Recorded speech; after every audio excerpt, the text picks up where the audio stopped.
je disais une communication, un travail sur la communication dans un premier temps. C'est comme ça que l'on a, dans un premier temps, travaillé sur une infographie. Cette infographie, on pourra vous l'envoyer avec le compte-rendu de ce webinaire qui présente en une seule page les 5 piliers de la loi Egalim. Donc, le travail sur la qualité des produits, la lutte contre le gaspillage, les menus végétariens, la substitution du plastique et l'information des usagers. Donc, on travaille actuellement avec la DRAF et l'ARS sur également une petite vidéo de 2-3 minutes qui permettra aussi de présenter d'une manière différente ces 5 piliers de la loi Egalim. Autre chose, on anime, en plus de ces cycles de webinaires, donc il y aura 3 dernières dates sur ce cycle de webinaires, vous aurez aussi le lien d'inscription avec le compte-rendu. Nous avons des groupes de travail et les groupes de travail sur l'alimentation durable. Le prochain aura lieu le 19 juin à l'association Le Parc à Fougères et notamment avec un retour d'expérience de l'association, de la SIC Nourrir l'avenir et de la chargée de mission projet alimentaire de territoire du pays de Fougères. Et ensuite, nous irons à l'ALAP, à Ifindic, qui a témoigné la semaine dernière, le mois dernier, sur les produits durables bio. Aujourd'hui, 2 temps. Un premier temps, Anaïs Levavasseur de la DRAF qui nous présentera c'est quoi ce pilier 2 de la diversification des menus. Et ensuite, Christelle Marquet, qui est responsable cuisine à la résidence Notre-Dame de Lourdes, à Domalin, nous présentera ce qu'elle a pu mettre en place. Donc, un webinaire très court, puisqu'à 14h30, on arrêtera et n'hésitez pas à poser des questions dans le chat ou en levant la main afin que l'on puisse répondre à vos interrogations, mais on aura une période de 10 minutes à la fin pour les questions. Tout de suite, je laisse la parole à Anaïs et je la laisse partager son écran pour présenter le pilier 2 Egalim, donc sur la diversification des menus. Anaïs, est-ce que ça fonctionne? Eh ben, je suis en train de regarder ça. Hop. Là, normalement, ça devrait être bon. C'est parfait. On voit ton PowerPoint. Est-ce que tu peux le mettre en... Oui. Bon, bah, enchanté tout le monde. Parfait, c'est bon. Vous m'entendez bien? Tout va bien? Oui. Donc, je déroule. Donc, Frédéric, vous avez fait quelques mots d'introduction. Donc, on se retrouve là pour le 3e webinaire. Donc, je suis chargée de mission restauration collective à la DRAF Bretagne. Donc, c'est le ministère de l'Agriculture à l'échelle du territoire. Et donc, on suit notamment le déploiement des mesures Egalim et climat et résilience dans les territoires. Donc, Frédéric a pu vous présenter l'infographie qui rappelle un peu ce contexte de pilier en fait des lois Egalim et climat et résilience pour la restauration collective. Et dans ces piliers, outre celui qui est le plus emblématique sur la qualité des produits, il y a aussi cette notion de diversification de sources des protéines et des menus végétariens. Donc, pour vous, ce qui va vous concerner, ça va être, si vous avez plus de 200 couverts, un plan pluriannuel de diversification des sources de protéines qui est obligatoire. Donc, on va voir ce qu'on entend par là. Et si vous êtes un établissement public de santé, option végétarienne quotidienne depuis janvier 2023 en cas de choix multiples. Donc, 2 notions qui se rejoignent. On va voir que diversification de sources des protéines n'est pas forcément égale forcément à végétarisme, mais l'idée, voilà, c'est d'avoir un plan qui va un peu vous guider dans vos actions au niveau de votre restauration collective. Bon, déjà, pour redonner quelques éléments de contexte, donc en fait, ces notions d'options végétariennes et aussi diversification des sources de protéines, elles font donc suite à... Donc, en plus, la loi climat et résilience, c'est une loi en fait pour s'adapter au changement climatique et s'adapter aux effets du changement climatique, donc pour tous les secteurs, dont celui de l'alimentation, de la restauration collective.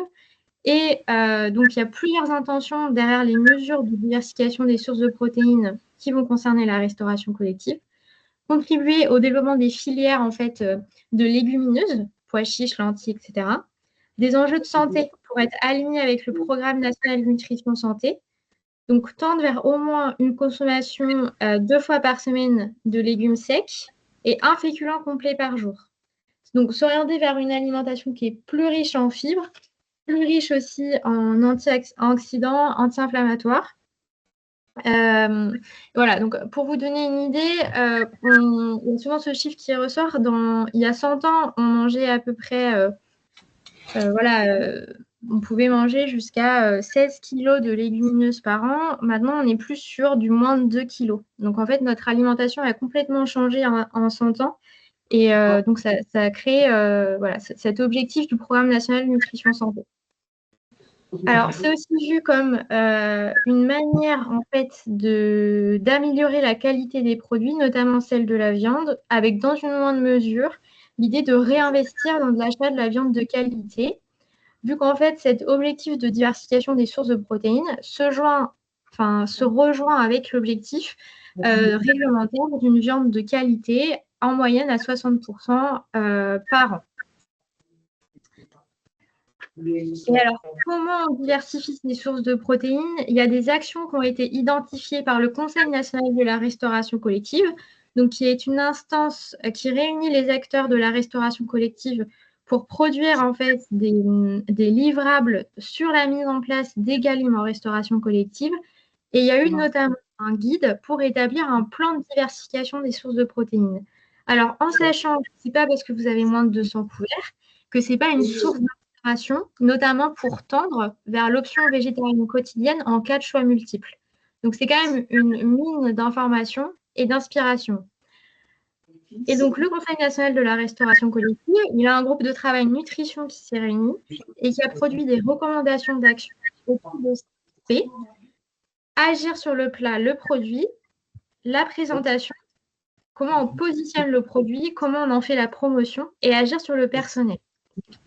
Concrètement, agir sur les plats et les produits, déjà, c'est faire repartir un peu les composantes que vous avez sur vos menus sur 20 repas consécutifs, voir si l'équilibre nutritionnel fait ressortir une diversification au niveau des protéines.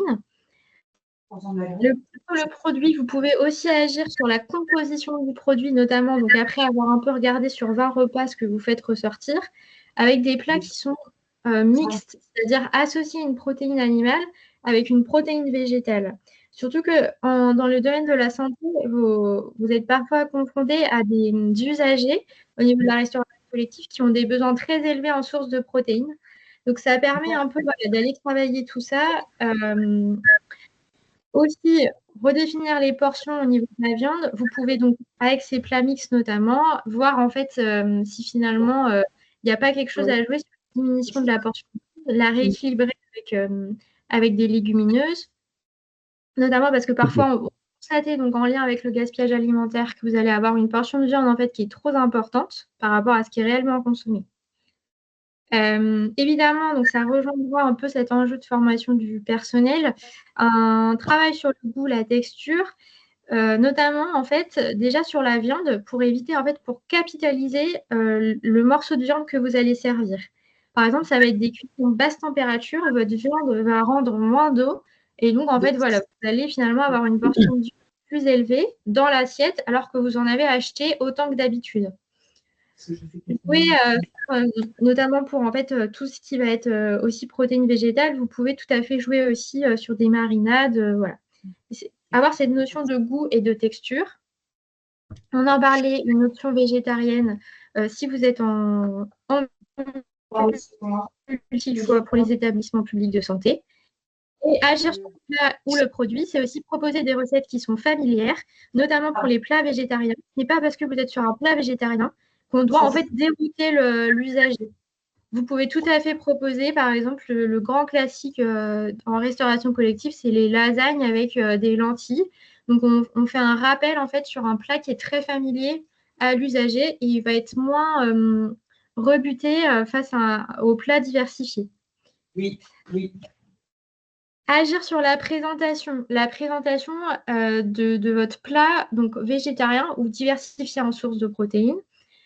Dans les selfs, si vous avez un self, bon après, voilà, si vous êtes sur un fonctionnement plus passif où vous servez l'usager, là, on n'est pas sur les mêmes enjeux, mais en tout cas, même pour vos employés, vous fonctionnez peut-être en self. agir en fait sur une non-stigmatisation du plat diversifié en sources de protéines. Donc ça, c'est une recommandation du Conseil national de la restauration collective, c'est-à-dire proposer un plat qui peut être sans viande, sans poisson, au même titre qu'un plat qui en contient. Donc ne pas forcément le mettre à part. Et il y a même en fait des restaurations collectives qui vont faire le choix. Au lieu de mettre plat végétarien, omelette, ils mettront juste omelette en fait. Ils ne vont pas mettre l'étiquette qui parfois voilà, est mal perçue par les usagers. Sur le positionnement, ça va être finalement agir sur la manière dont vos menus sont organisés, conçus. Et donc, ramener un peu, le positionnement, c'est une notion de marketing. Mais en fait, souligner les attributs en fait, positifs des plats. On parle d'enjeux, de nutrition, de transition écologique, hein, notamment vis-à-vis de l'émission de gaz à effet de serre, d'enjeux de soutien à la filière de légumineuses, de qualité des produits, aussi de faire évoluer les goûts. Donc, pour être plus raccord avec les enjeux nutrition, donc voilà, c'est cette idée de souligner les attributs positifs. Donc, voilà, ça rejoint notamment l'idée de dire que c'est un plat du jour, un plat du chef, une proposition du chef. C'est vraiment créer quelque chose de positif. Et ça rejoint en fait le 4e P qui est faire la promotion du produit. Alors là, sur quelque chose de plus actif, c'est-à-dire organiser des dégustations, des ateliers, faire connaître, notamment par l'affichage sur Egalim, par exemple, avec l'affiche qu'on vous propose avec l'ARS et le réseau de transition énergétique écologique en santé. C'est voilà, un peu dialoguer dans la mesure du possible avec les usagers. Et enfin, 5e P, agir sur le personnel et les convives. Donc, former le personnel. En fait, on a un personnel de restauration collective qui n'est pas forcément formé à la diversification des sources de protéines. Du fait de l'évolution des pratiques et notamment de la réglementation en quelques années. Et donc, un plat végétarien, c'est pas un plat juste sans viande. C'est pas on a un steak frites et on sert que les frites. Ou c'est pas forcément non plus un plat qui doit être transformé. Donc, ça demande quand même un travail un travail sur les produits bruts et une réflexion autour du menu végétarien, de savoir se renouveler et de proposer quelque chose qui soit attrayant en goût. Donc, dans la mesure du possible, voir comment, s'il y a des besoins de formation, notamment en plus avec des enjeux de nutrition dans les établissements de santé.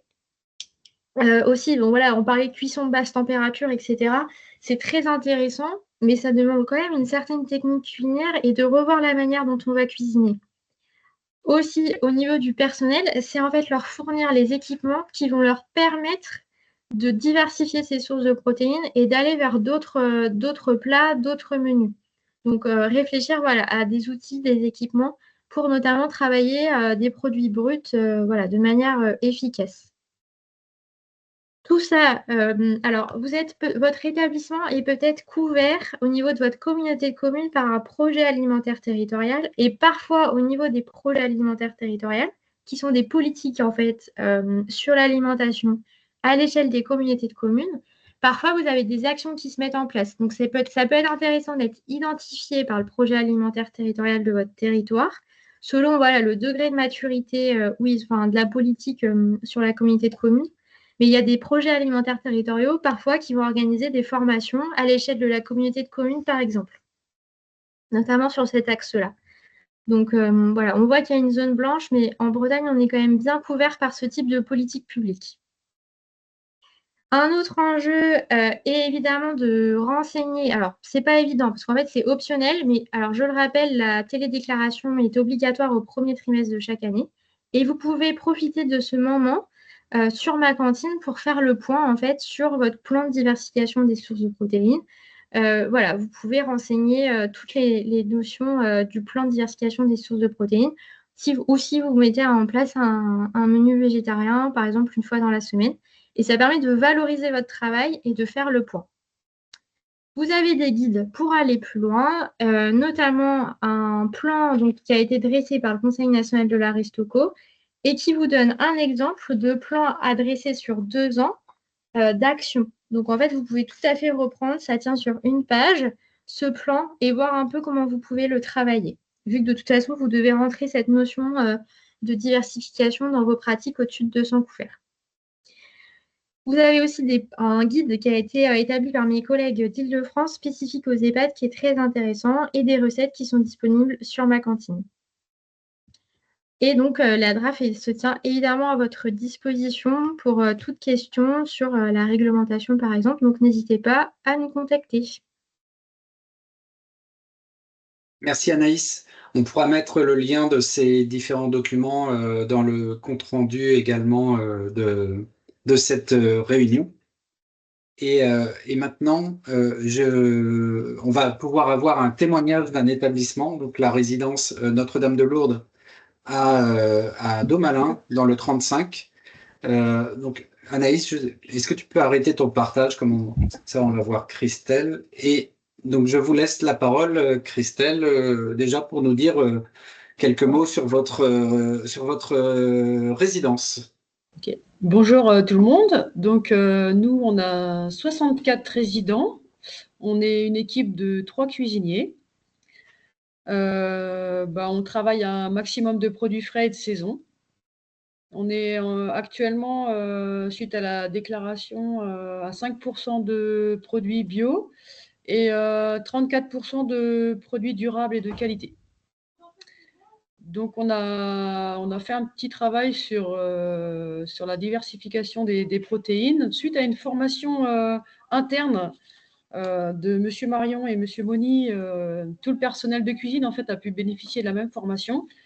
Et on est allé sur le constat que les résidents ne consomment pas forcément 100 grammes de protéines animales ou végétales à chaque repas. Donc, on a baissé à 50 grammes à peu près de viande ou de poisson. Et on a complété par des légumineuses alliées à des féculents et des légumes.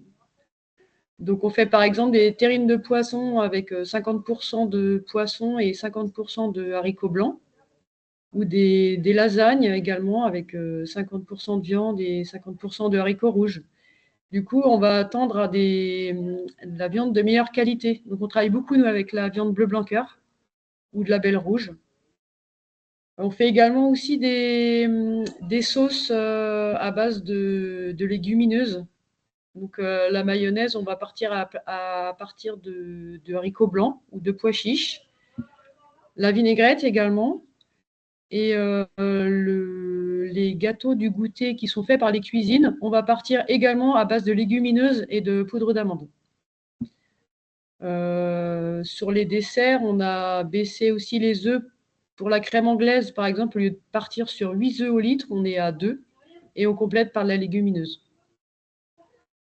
Donc là, on cherche d'autres recettes. On va partir sur la gaufre aux lentilles corail, ou on va aussi essayer les falafels.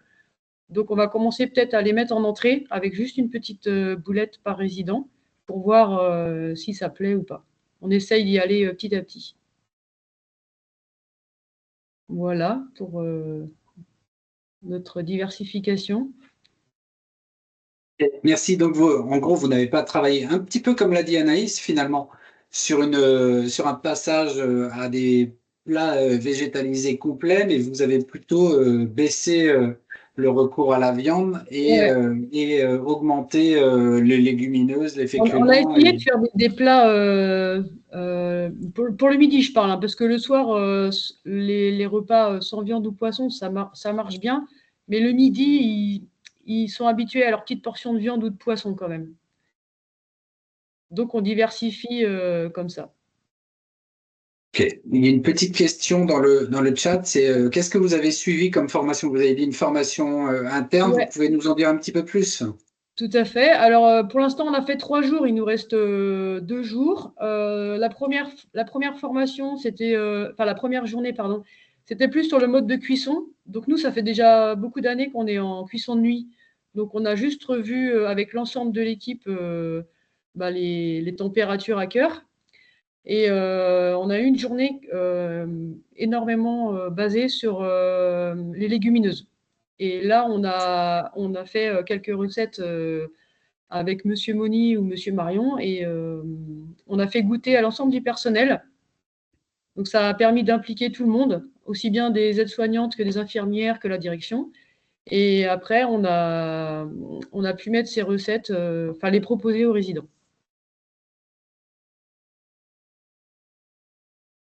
Vous avez parlé de Monsieur Moni et Monsieur, je ne sais plus quoi, et Marion. Et Monsieur Marion, vous les avez connus de quelle manière? Alors, Monsieur Marion, on l'avait connu, je crois que c'était par le biais du SCA, notre centrale d'achat. Et sinon, du coup, on l'a recontacté pour faire une autre formation sur les végétaux. Ok. Alors, deuxième question, comment avez-vous communiqué cette démarche auprès des résidents et familles également, notamment la baisse de la quantité de viande? Et quel a été l'accueil de cette baisse de quantité de viande? Ouais. Alors, auprès des résidents, on leur a pas vraiment communiqué parce qu'on s'était rendu compte qu'il y avait du gâchis alimentaire dans les assiettes. On avait beau leur mettre 90 grammes, 100 grammes de viande, en fait, ils ne les consommaient pas. Donc, on a baissé à ce qu'ils mangeaient, c'est-à-dire à peu près 50 grammes.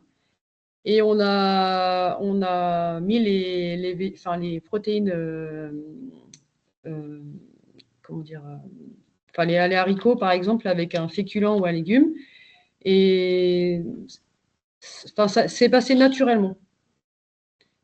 D'accord. Et globalement, l'accueil des résidents et même des familles a été plutôt bon ou même Oui, neutre? parce qu'en fait, quand on fait des repas des familles, là, on a fêté les 30 ans de l'EHPAD, et donc on avait plus de 300 personnes. On a fait la terrine de poisson où on met 50% de poisson et 50% de haricots blancs. On ne l'a pas communiqué forcément aux gens, mais ils l'ont trouvé très bonne. Et c'est là quand on leur a expliqué ce qu'on avait mis dedans, ils ont été épatés en fait. D'accord. Donc ça se fait naturellement en les faisant goûter. Ok, très bien. Et est-ce que vous avez eu un gain financier avec cette diminution de viande? Et si oui, il a été estimé et peut-être réinvesti dans des produits de qualité? Ouais, tout à fait. Ça nous a permis de mettre vraiment tous nos produits de bonne qualité, quoi. Et vous l'avez estimé par repas ou c'est compliqué? Alors la formation, on l'a faite en fin d'année dernière, donc on va dire qu'on a vraiment mis ça en place en janvier, donc on n'a pas encore fini l'estimation. D'accord. Ouais.